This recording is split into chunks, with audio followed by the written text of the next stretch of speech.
Morning, morning, morning. Absolutely freezing today. 7 degrees this morning. This weather is crazy. The next couple of days is going to be back up into the mid to high 20s. Who can make sense of it? I have borrowed this. It's like a mini garden fork, which is going to be good for clearing these beds. I'm going to try that hopefully today. I'm going to see how my newly transplanted seedlings have done,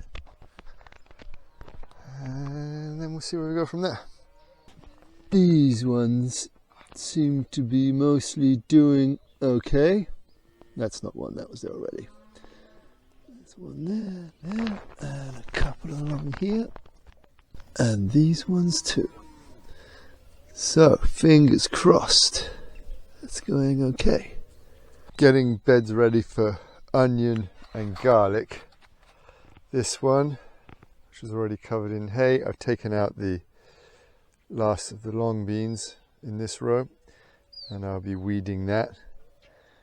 And this one, I've weeded this much and covered in hay.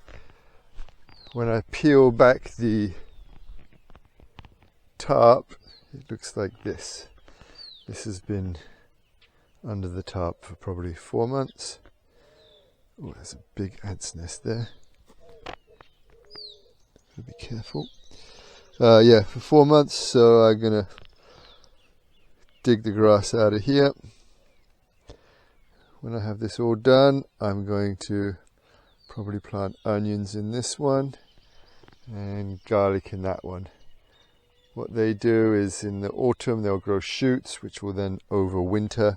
In the spring, in theory, they shoot up, and then you have an early harvest, late spring, early summer, of onion and garlic. From this last little bit of this bed, I've pulled out all the weeds. It's just rhizome grass. It's easier because I'm not pulling out all of the roots like I'm doing on this new bed. This bed's already been grown in, so I want to leave all the roots that were in there of beans or whatever. I just want to get the weeds out.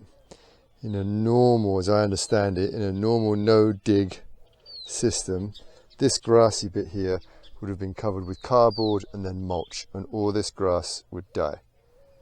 This bed where you're going to grow in would be covered with cardboard and then compost.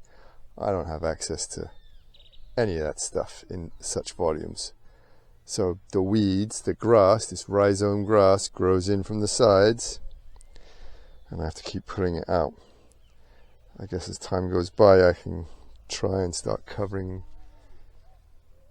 these pathways, but I don't even have enough to cover my beds, let alone the pathways. And as I can see on this walking path, which I did in the beginning, this is a bit with cardboard and soil on top of it. This is a bit with just soil. So just the soil, it grows through. You have to have cardboard underneath. And I need all the cardboard I get right now for my beds. So I guess if you're here long enough, you can do all the walkways as well.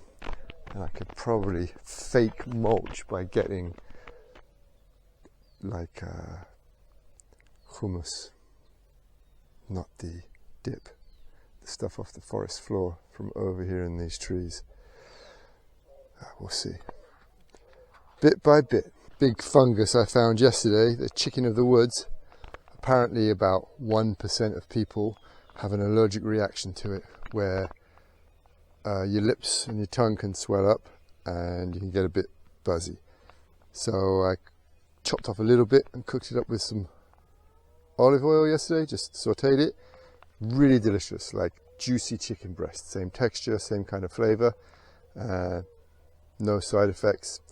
The wife and kids wouldn't try any, but I'm going to cook the rest, or some of the rest tonight. There's so much of it. Okay, today, despite the pretty constant rain. I got this covered up and what's under that tarp going quite a ways past the white part.